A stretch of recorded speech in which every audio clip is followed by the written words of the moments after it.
1차 세계대전 3년차.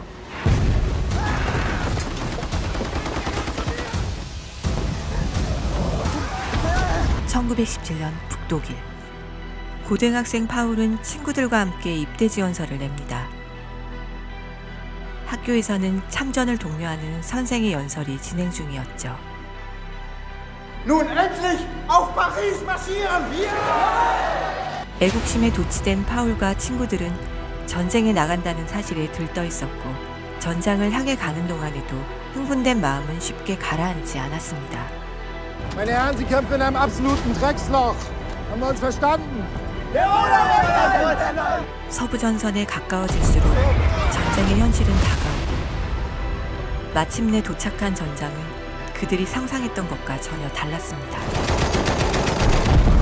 폭우가 쏟아진 참호 안의 고인물을 퍼내야 했고, 그날 새벽 프랑스군의 포격은 공포 그 자체였습니다. 파울은 포격으로 무너진 벙커 잔해 속에 깔리게 되지만 다행히 목숨을 건집니다. 인식표를 수거하라는 명령을 받은 파울은 친구의 죽음을 목도하고 오열합니다. 그로부터 1년 6개월의 시간이 지나고 전장에 적응한 파울과 친구들은 새로 사귄 전우들과 함께 후방에서 나름 평온한 일상을 보내고 있었습니다. 그즈음 독일 정부는 휴전협정을 위해 협정단을 서부전선으로 보냈으나 일부 군 장성들은 불만을 품었죠. 파울의 소속 부대 장군 역시 전쟁의 지속을 원했고 전 부대의 출격을 명령합니다.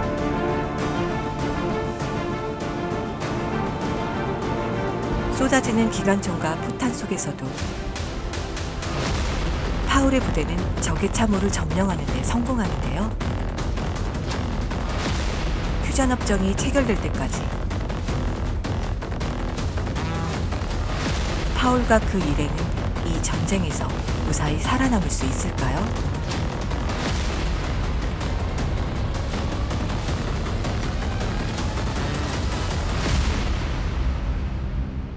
오늘 소개해드릴 영화는 아카데미 작품상과 국제장편영화상을 비롯해 총 9개 부문 후보에 오른 서부전선 이상없다입니다. 개선문으로 유명한 레마르크의 소설을 영화화한 작품인데요. 이전에 이미 미국에서 2번 영화로 제작된 바 있습니다. 이번에는 43년 만에 독일에서 제작됐고요. 레마르크의 자전적 경험의 소설이 원작인 만큼 당시 시대적 상황과 영화의 장면을 연결해 상세히 살펴보도록 하겠습니다.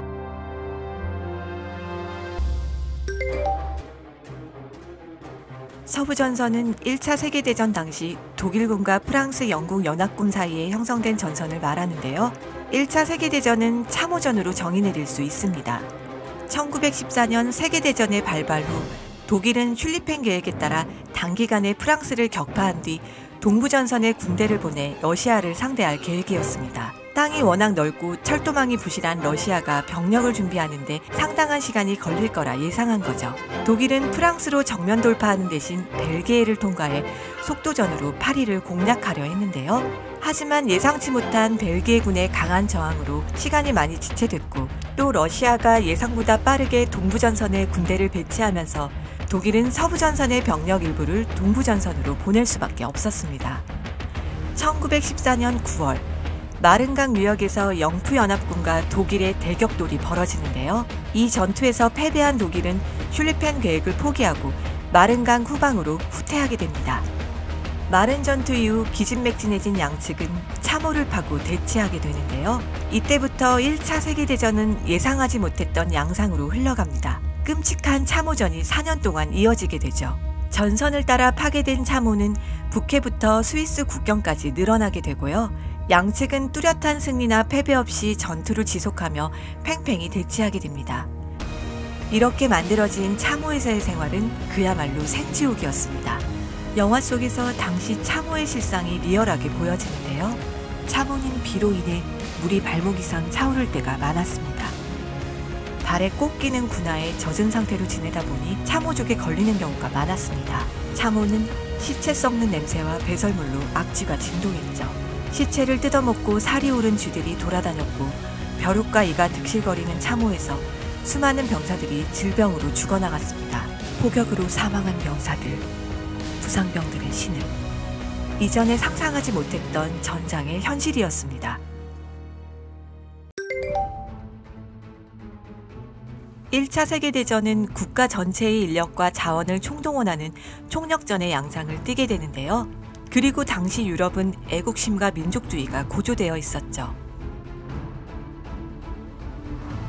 또 전쟁을 낭만적으로 바라보는 시각이 만연했습니다. 국가 총력전의 양상과 참전을 독려했던 사회 분위기로 1차 세계대전에 자원 입대한 청년들이 넘쳐났습니다. 영화에서도 당시 사회 분위기를 잘 보여주는데요. 학교에선 학생들의 참전을 독려했고 파울과 같은 10대 청소년들까지 애국심에 들끓어 전쟁에 나가길 원합니다. 당시에 건장한 청년들은 전쟁에 나가지 않는 것을 부끄럽게 여겼어요. 이런 분위기는 독일에서뿐 아니라 프랑스와 영국에서도 조성됐습니다. 이런 사회적인 분위기 때문에 파울은 부모의 서명을 위조하면서까지 자원 입대를 원했던 거죠. 전쟁의 환상에 젖어 있었던 그들은 서부 전선으로 향했고 곧 전쟁이 어떤 것인지 실감하게 됩니다. 영화에서는 1차 세계대전 때 사용됐던 신무기가 등장하는데요. 적진으로 돌격하던 병사들은 기관총을 맞고 쓰러집니다.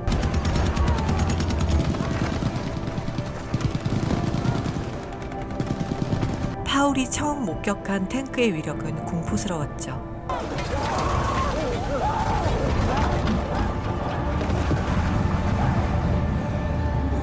공중에서 쏘아대는 포를 피하기 위해 파울은 달렸습니다.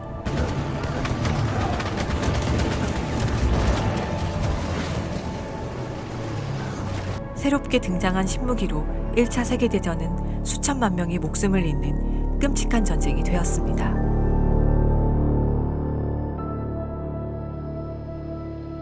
독일 소년병의 시선으로 1차 세계대전의 참상을 그린 이 영화는 전쟁의 비극을 사실적으로 전합니다. 참혹한 전장과 고위 관료층의 안락한 환경을 대비한 연출은 관객들에게 씁쓸함을 더합니다. 전쟁의 상흔이 쌓여가는 전장과 달리 자연은 그저 평온하고 아름다울 뿐입니다. 과연 이 전쟁은 무엇을 위한 것이었을까요? 상부에 올린 보고로는 이상 없었던 서부전선, 그곳에서 쓰러져간 수많은 병사들의 사연은 과연 누가 기억해 줄까요? 서부전선 이상 없다였습니다.